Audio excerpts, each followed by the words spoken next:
Article में। तो अब देखिएगा, समझिएगा फंक्शनल आइसोमरिज्म क्या होते हैं। वो कंपाउंड जिनका मॉलिक्यूलर फार्मूला सेम होता है लेकिन फिजिकल और केमिकल प्रॉपर्टी डिफरेंट होती, भिन्न भिन्न होती है। ऐसे जो मॉलिक्यूल होते हैं वो फंक्शनल क्रियात्मक कहते हैं इसको, फंक्शनल आइसोमर्स जो है कहे जाते हैं। तो वो compound, those compound which have same molecular formula but they have different physical and chemical property due to change in nature of functional group, है ना। तो नेचर ही बदल जाता है फंक्शनल ग्रुप का। तो ऐसे आइसोमर्स फंक्शनल आइसोमर्स कहे जाते हैं। जैसे हम अगर बात करें, जैसे बहुत ध्यान समझिएगा, हम लोग एग्जांपल लेते हैं। जैसे हमने लिया, यहां समझिएगा, जैसे C2H6O हमने लिया, C2H6O समझिएगा। हमने एल्केन का ऑक्साइड लिया। तो एल्केन के ऑक्साइड में अगर हम जो है बात करें तो देखिए CH3 और CH2 और ये OH, देखिए अल्कोहल बना, एथाइल अल्कोहल। और दूसरा बना रहे हैं CH3O और CH3। अब देखिए डाइमेथाइल ईथर बन गया। आप अगर देखें दोनों का फॉर्मूला सेम है, देखिए 2 कार्बन 6 हाइड्रोजन 3 2 + 5 6 एंड 1 ऑक्सीजन, है ना। तो दोनों का फॉर्मूला सेम है, यहां 3 हाइड्रोजन 2 कार्बन एंड 1 ऑक्सीजन, है ना। तो फॉर्मूला सेम है लेकिन दोनों की फिजिकल प्रॉपर्टी अलग है। क्यों? क्योंकि अल्कोहल है, ये ईथर है। अल्कोहल में O से लगा H है, ये एसिडिक हाइड्रोजन है। तो ऐसे में इसका जो है हाइड्रोजन बॉन्डिंग की वजह से BP ज्यादा होगा, MP ज्यादा होगा। और हम अगर केमिकल प्रॉपर्टी की बात करें तो OH जो है एसिडिक वाली सारी रिएक्शन को देगा, जैसे सोडियम मेटल से रिएक्शन देगा, RMgX से रिएक्शन देगा। लेकिन ईथर जो है ना सोडियम मेटल से रिएक्शन देगा ना RMgX से देगा। तो कुल मिला के इनकी फिजिकल और केमिकल प्रॉपर्टी क्या है, डिफरेंट है, भिन्न भिन्न है, अलग अलग है। तो ऐसे आइसोमर्स जो है फंक्शनल आइसोमर्स कहे जाएंगे क्योंकि यहां पर फंक्शनल ग्रुप का नेचर ही बदल गया, OH एंड ईथर। तो वो कंपाउंड जिनका मॉलिक्यूलर फार्मूला सेम होता है लेकिन physical and chemical property different होती है, ऐसे आइसोमर्स फंक्शनल आइसोमर्स कहते हैं, कहे जाते हैं अगर उनका नेचर बदल जाए फंक्शनल ग्रुप का। ठीक है, तो हम लोग देखेंगे ऐसे कौन कौन से कंपाउंड हैं जिनका जनरल फार्मूला सेम है लेकिन फंक्शनल ग्रुप डिफरेंट डिफरेंट है। अगर हमको ऐसा आइडिया हो जाता है तो हम एग्जाम में बहुत जल्दी आंसर दे सकते हैं, क्योंकि अगर ऑक्सीजन दिख गया तो हम ये देखिए एसिड भी ढूंढ रहे हैं, अल्कोहल भी ढूंढ रहे हैं, ईथर भी ढूंढ रहे हैं, ऐसा नहीं। हम फॉर्मूला देख के डिसाइड करेंगे कि एक्चुअली ये कौन सा कंपाउंड हो सकता है और उसमें कौन कौन सी पॉसिबिलिटीज हैं, या और साथ में कोई रिएक्शन दिया है तो हम वहां पर कंफर्म कर सकते हैं कि हाँ ये पर यहां पर यही आइसोमर्स है। ठीक है, तो देखिए जैसे आपको बता दूं, ठीक है ना, those compound which have same molecular formula but they have different physical and chemical property due to change in nature of functional group. ठीक है, तो नेचर ही बदल जाती है। अब हम देखेंगे जैसे एल्केन का ऑक्साइड। आप देखेंगे एल्केन का ऑक्साइड अगर आपको दिख जाए तो आपको बता दूं ये जनरल फार्मूला, इसमें तो डिग्री ऑफ अनसैचुरेशन है ही नहीं, तो इसमें अल्कोहल या ईथर, दो के अलावा तीसरा पॉसिबल नहीं है। आप देखेंगे अल्कोहल बनेगा और ईथर बनेगा। अब हमने जैसे एग्जांपल जो लिखा है वो एक्चुअली ही इसी का है ना, एल्केन का ऑक्साइड का। दो एग्जांपल और ले लेते हैं, जैसे हमने लिया C3 और H8O, C3H8O लिया हमने। और हम जो है यहां से बात करना चाहते हैं CH3 है और O है और C2H5, ये हमने लिया एथाइल मिथाइल ईथर। और हम लेंगे जैसे हमने लिया C3H7 और ये OH, ये प्रोपाइल अल्कोहल। तो दोनों देखिए नेचर ही बदल गया। अगर देखा जाए तो ये ईथर है और ये अल्कोहल है और दोनों ही आपस में क्या कहे जाएंगे, फंक्शनल आइसोमर्स, है ना। तो हम अगर जो है एग्जांपल लेते हैं थायोल्कोहल एंड थायोईथर का, तो ये जैसे हमने लिया एल्केन का सल्फाइड, तो एल्केन का सल्फाइड है तो ऑब्वियस है कि थायोल्कोहल या थायोईथर होगा, दो ही हो सकते हैं, इसके अलावा कोई नहीं। तो यहां से जैसे हम लोग एग्जांपल ले रहे हैं, यहां तो ऑलरेडी टाइप्ड है। देखिए हम लोग ने जो है ज्यादातर एग्जांपल्स भी टाइप करा ली जिससे कि आपका टाइम सेव हो, बचे और हम स्पीड से ले पाए इसको। तो देखिए एल्केन का सल्फाइड है ये C2H6, एल्केन का सल्फाइड है, 2 कार्बन का है। तो यहां देखिए CH3S और CH3 एंड डाइमिथाइल जो है थायोईथर हो गया। और यहां CH3 CH2SH है तो एथिल जो है थायोल्कोहल, है ना। यहां हम अगर सिंपल से बात करें एथेन थायोल हो गया। तो ये दोनों ही जो है अगर देखें तो फंक्शनल आइसोमर्स हैं। हम और एग्जांपल ले सकते हैं, जैसे हमने बोला कि C4 और जो है H10 और यहां से सल्फर लगा दिया। अब देखिए आपने कहा 4 कार्बन का एल्केन है C4H10, दुगने से 2 अधिक होता है एल्केन। 4 का डबल क्या होगा 8, 8 में 2 ऐड कर दीजिए 10। तो C4H10 जो है अगर एल्केन का सल्फाइड है, 2 पॉसिबल केस है, केवल थाइलकोल एंड थायोथर हो सकता है, इसके अलावा तीसरा कोई अल्टरनेट पॉसिबल नहीं है। तो अगर हमने देखा यहां C3H7 और S और CH3 लिया, मान लीजिए हमने लिया यहां से जो है C4H9 और SH, तो अगर देखिए दोनों ही यहां पर जो है आपस में, ये थायोथर और ये थाइलकोल, ये फंक्शनल आइसोमर्स कहे जाएंगे। हम ऐसे और भी एग्जांपल लेंगे। देखिए जैसे हम अगर बात करें, देखिए अगर हम देखें तो जो है यहां अगर एल्कीन, थर्ड केस देखिएगा, एल्कीन का ऑक्साइड, अगर एल्कीन का ऑक्साइड है तो उसमें 1 DU होगा, 1 डिग्री ऑफ अनसैचुरेशन। आप देखिए जो है अगर 1 DU है तो आप बात समझिएगा भाई CnH2n है, तो एल्केन के रिस्पेक्ट में 2 हाइड्रोजन कम है, तो ऑब्वियस है 1 DU हो गया। तो 1 डिग्री ऑफ, देखिए DU को हम लोग डिग्री ऑफ अनसैचुरेशन को DU शॉर्टकट में बोलेंगे। तो देखिए यहां इसकी बात हम लोग वैसे भी IUPAC में कर चुके हैं, है ना, डिटेल में। तो देखिए जैसे अगर एल्कीन का ऑक्साइड है तो कीटोन हो सकता है। अब कीटोन में आपको मालूम है कि C डबल बॉन्ड O, यहां पर R लगा होगा, CC लगा होगा, है ना, कम से कम। तो यहां एक पाई बॉन्ड आ गया, तो ये कीटोन जो है 1 DU रिप्रेजेंट कर रहा है। एल्डिहाइड की बात करेंगे तो C डबल बॉन्ड O है और यहां H है, ये एल्डिहाइड है, एक पाई बॉन्ड है, इसका मतलब 1 DU है, एक पाई बॉन्ड का मतलब 1 DU या 1 रिंग, एक रिंग हो। अनसैचुरेटेड साइक्लिक एल्कोहल, तो अगर अनसैचुरेटेड है लेकिन साइक्लिक है, तो साइक्लिक का मतलब 1 DU, ठीक है ना। अल्कोहल तो आप देखिए ऐसे ले सकते हैं, जैसे साइक्लिक 3 हो, 4 हो, 5 हो, कुछ भी ले सकते हैं ना, जैसा डिपेंड फॉर्मूला हो उससे हम ले सकते हैं, ठीक है। तो ये 1 रिंग है, 1 रिंग है तो 1 DU रिप्रेजेंट कर रहा है। अनसैचुरेटेड ईथर, अब अनसैचुरेटेड ईथर में या तो O रिंग के अंदर हो या तो O रिंग के बाहर हो, है ना, डिपेंड करता है नंबर ऑफ कार्बन पे। तो सभी जो है हम अगर बात करें अनसैचुरेटेड ईथर, तो अनसैचुरेटेड ईथर में जो है, बल्कि अनसैचुरेटेड ईथर अगर हम लोग लेते हैं तो इसमें जो है रिंग तो लेंगे नहीं, हम पाई बॉन्ड लेंगे। तो C है और यहां डबल बॉन्ड लगा दिया, O लगा दिया ना, ये देखिए ये अनसैचुरेटेड ईथर क्योंकि पाई बॉन्ड हो गया। हाँ, बल्कि साइक्लिक ईथर की बात की जाए तो साइक्लिक ईथर में O अंदर होगा तो इपॉक्सी का जाएगा, बाहर है तो नॉर्मल साइक्लिक ईथर का आ जाएगा। तो इपॉक्सी भी एक साइक्लिक ईथर का ही पार्ट है। जैसे हम लोग ऐसे ले सकते हैं इपॉक्सी, देखिए ये देख रहे हैं O रिंग में आ गया ना इस, ठीक है। और या हम ऐसे ले सकते हैं कि रिंग बनाई C और यहां पर लगा दिया OC, तो ये जो है मेथॉक्सी ग्रुप बाहर है रिंग के, और ये मेथॉक्सी ग्रुप जो है, सॉरी O ग्रुप जो है अंदर है। तो इस साइक्लिक ईथर मतलब इपॉक्सी है, तो नॉर्मल साइक्लिक ईथर बोला जाएगा। तो जनरली 1 DU है। हम इसका एग्जांपल लेने चाहते हैं कि जो है जैसे मैं C3H6O लिया, आप समझिएगा C3H6O है एल्कीन का ऑक्साइड है, ये C3H6O एल्कीन का ऑक्साइड है।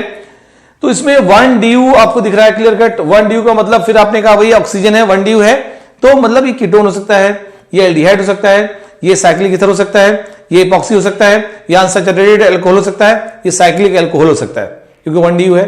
तो उस बेसिस पे आपको जनरल फॉर्मूले, जनरल फंडे का आइडिया है। एक्चुअली देखना अगर आइडेंटिफाई करना है कि आप बताए रिलेशन क्या, तो विद इन सेकंड बता सकते हैं, लेकिन कई बार नंबर ऑफ आइसोमर्स निकालना होता है, तो आपको जनरल अप्रोच क्लियर होना जरूरी है कि एक्चुअली क्या क्या पॉसिबल केसेस हो सकते हैं, ठीक है।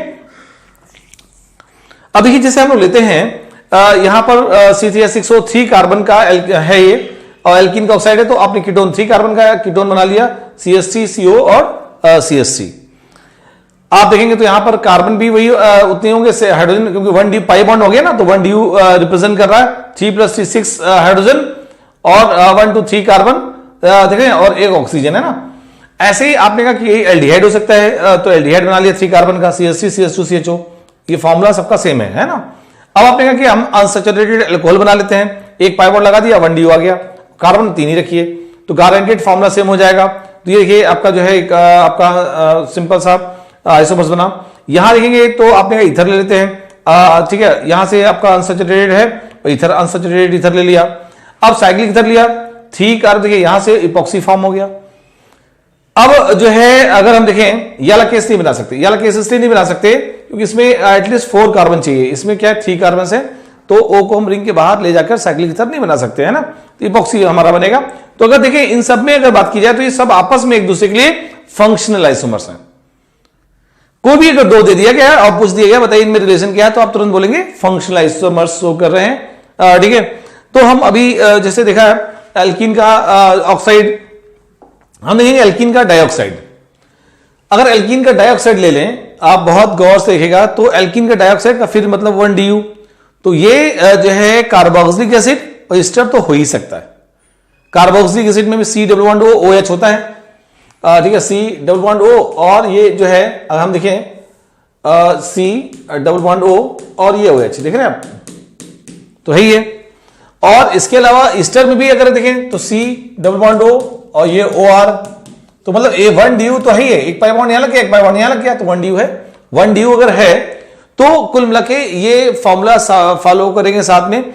जैसे हम एग्जांपल ले रहे हैं, यहां समझिएगा C2H4O2, C2H4O2 का मतलब सिंपल सा आपने कहा एल्कीन का डाइऑक्साइड है ये। अगर एल्कीन का डाइऑक्साइड है, इसका मतलब जो है ये ईस्टर और एसिड दोनों बनेंगे, ठीक है।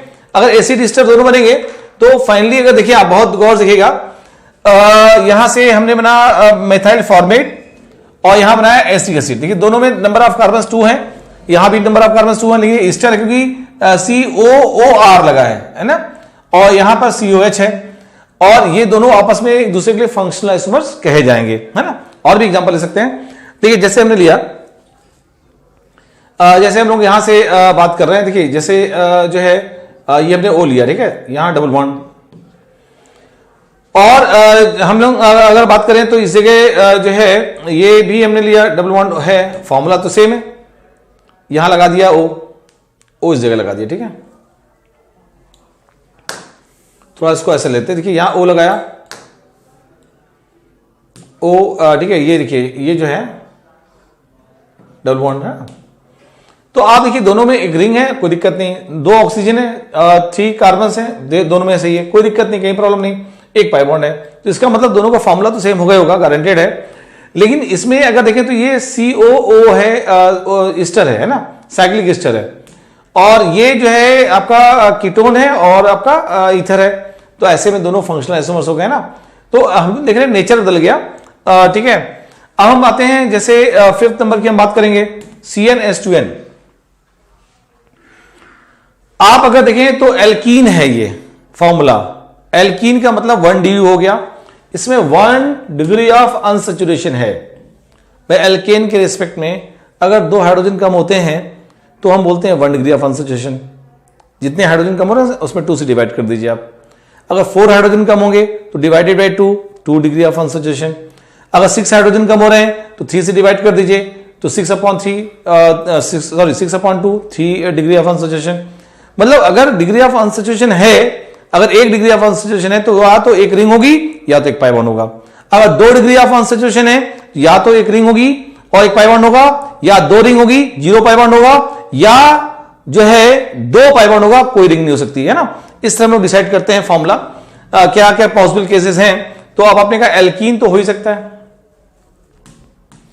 एल्कीन, लेकिन साइक्लो एल्केन भी तो हो सकता है, साइक्लो एल्केन। आप देख रहे हैं एल्केन है लेकिन साइक्लो है, तो यहां पर जो है दोनों पॉसिबल केसेस आएंगे। जैसे हम लोग यहां एग्जांपल लिख रहे हैं C3H6।